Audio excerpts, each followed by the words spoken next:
Hi there, I thought some of you might be interested in this. When Aurora Shores came out, I decided to make a wind drift graph of the Buff Den Apex Predator crossbow at a 14.1 meters per second side wind. So this was the highest side wind that I could find that was going in the right direction. I found a target on Aurora Shores, which I'll show you in a moment, and I took steps back of 10 meters at a time, measuring the drift each time. I managed to go all the way up to 200 meters, at which the drift was just over 8 meters. I plotted it here, added a line of best fit. These orange points are extrapolated from the equation of that line of best fit, so they won't be as accurate. But the line of best fit seems to fit quite well. You know, this looks quite legit, which makes me think I didn't do too bad a job of taking down the data. So why didn't I show you how I did that? And actually, before I go on, if you're a dev watching this, could you please add these graphs for every weapon? At least, especially for bows and crossbows. Because it would make shooting on Ranger at long distances so much more viable. I mean, even with this graph, let's say this graph is accurate. There's still a lot of guesswork involved, because, well, let's say you're shooting at something 200 meters away at this wind. You have to correct 8.2 meters. Okay, to do that, I have to know how long the animal body is. Let's say it's 2 meters long, and it's a perfect broadside shot. That means I have to fire just over 4 body lengths in front of it, or behind it, to hit it, and all that has to be done by eye. So you're not making our lives that much easier, but you are making it a bit easier if you include these graphs. Anyway, to Aurora Shores. So here we are on Aurora Shores. I have loaded this save file I kept, where the wind was favourable, 14.1 meters per second, sideways, and staying that way for quite some time. So obviously this is something that can only be done on PC, unfortunately, because you can't back up save files on console. Maybe that will change in future. But we're here at this airplane in Aurora Shores. Let me just show you what happens. We're basically going to use this as our target. See a flash.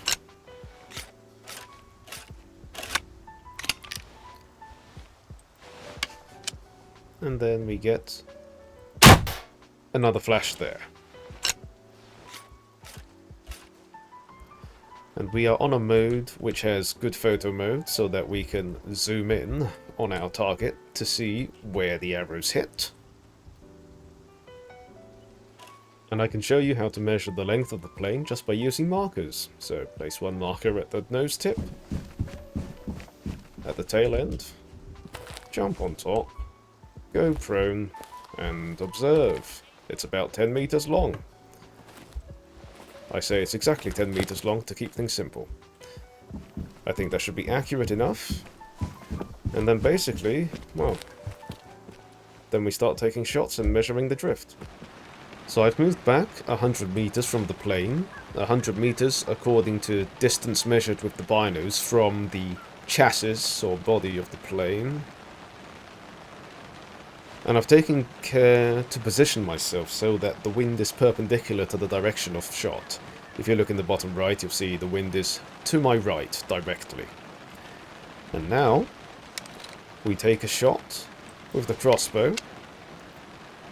I will aim at the nose tip. I will position it for 100 meters. 100 meters corresponds to the third dot down. And we will see where it lands. There we go. And then we can use photo mode to see exactly where it was.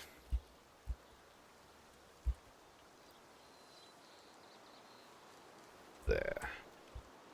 If you take a screenshot, paste it into Paint, measure the distance from the tip to the arrow.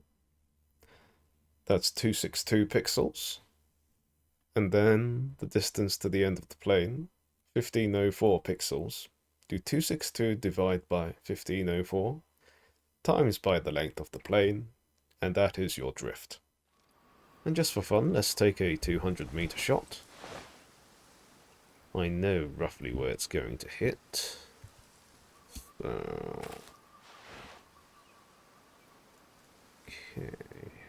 There. You saw the flash. Lying in photo mode? Let's see where we can see. There we are. We can see it right about there. So now the big question is, can we actually use this effectively in the field? First of all, it's worth saying that no matter how accurately you try to take this data down, it will always be an approximation. From the length of the plane, to whether or not the crossbow was aimed perfectly at the nose tip of the plane at the time of firing, to whether or not the wind was perfectly perpendicular to the direction of shot. But if we put that aside for now, and assume that's all fine, we can see what else we need to use that information in the field. So, let's take this reindeer. Let's assume we have a perfect broadside shot. Let's say the wind is going to our right at 14.1 meters per second, just to keep things simple for now. We know, well, I know, using markers on a harvest, that a caribou measures 1.1 meters from the front of the shoulder to the tailbone. So 1.1 meters. If I want to make a hard shot aiming about here, let's say the drift is 2.2 meters at this distance. In that case, I have to aim about 2 body lengths to its left for the arrow to end up here. But there are more things to consider. The data we took earlier was taken on a relatively flat surface, i.e. there was not much difference in elevation between the shooting location and the target that was being shot at. But at the moment I'm in a tower, so my elevation is higher than the reindeer. Now at this distance, it might not make that much of a difference, but ballistic distance does come into play in this game. So if you're aiming at an animal which is much higher or much lower than you, you have to aim as if they are closer to you. And on that note, if you're a dev reading this, and you wouldn't mind adding a pair of binoculars that tell us the ballistic distance as well as the actual distance, that would be helpful. And there's one last thing to consider, and it's no small thing. If you look at the wind indicator at the moment, it's not perfectly horizontal. So I have to estimate what the horizontal side wind is. I should also be estimating the parallel wind, which in this case is downwind, and I also have to try and correct for that. If I'm shooting downwind, that means I also have to shoot as if I was closer.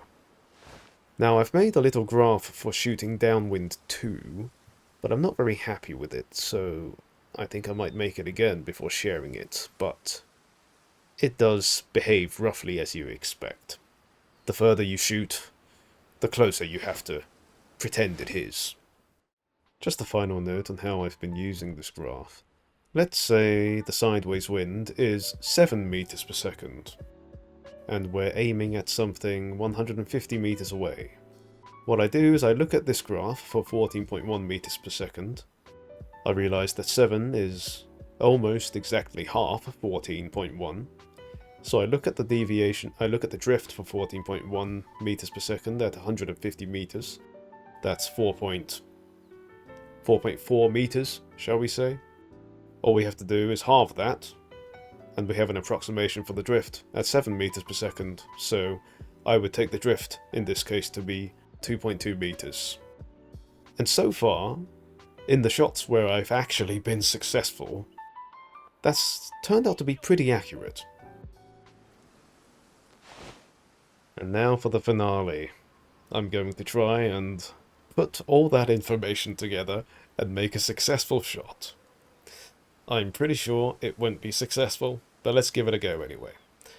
So 160 meters, looking at my graph, the drift is going to be 5 meters for 14.1 meters per second. So I'm gonna guess that instead it's gonna be more like...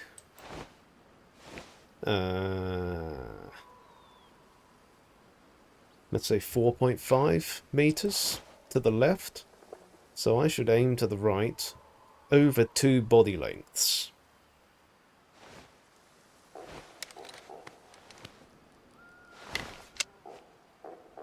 Now 160 meters just happens to correspond to the bottom of this when it's zoomed in, zeroed at 50 meters, and with breath held. So, let's see, 2.5 body lengths.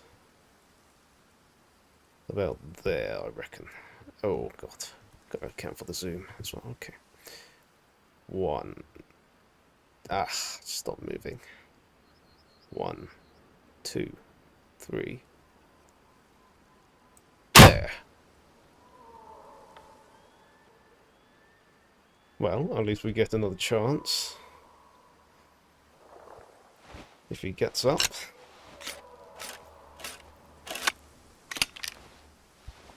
It's 4.5 meters.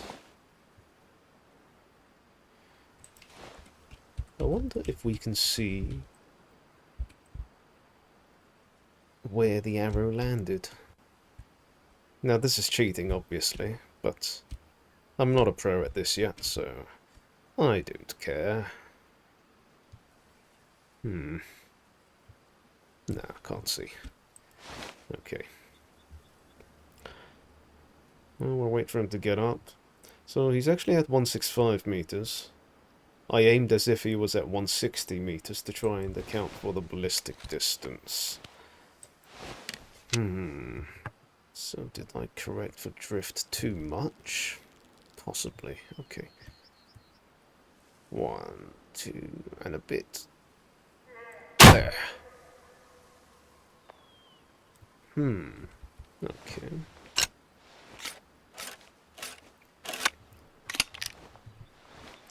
What we really need is for the arrow to throw up some dust so we know where it lands.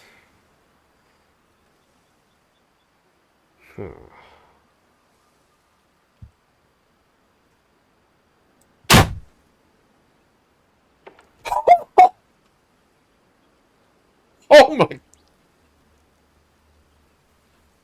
Ah! I did not expect that. Oh wow. Jesus, I actually managed to do it. That's freaking hilarious. Wow, wow, wow, wow, wow.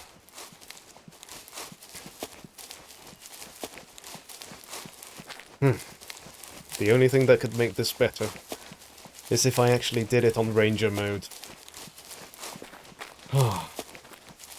Yeah, I'm on Hiker for this, so I could have used the Hunter Sense Dot.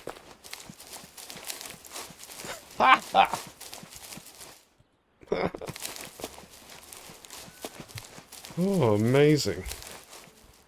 And all caught on camera. That's brilliant. Young, low fitness, good, good. Hiker.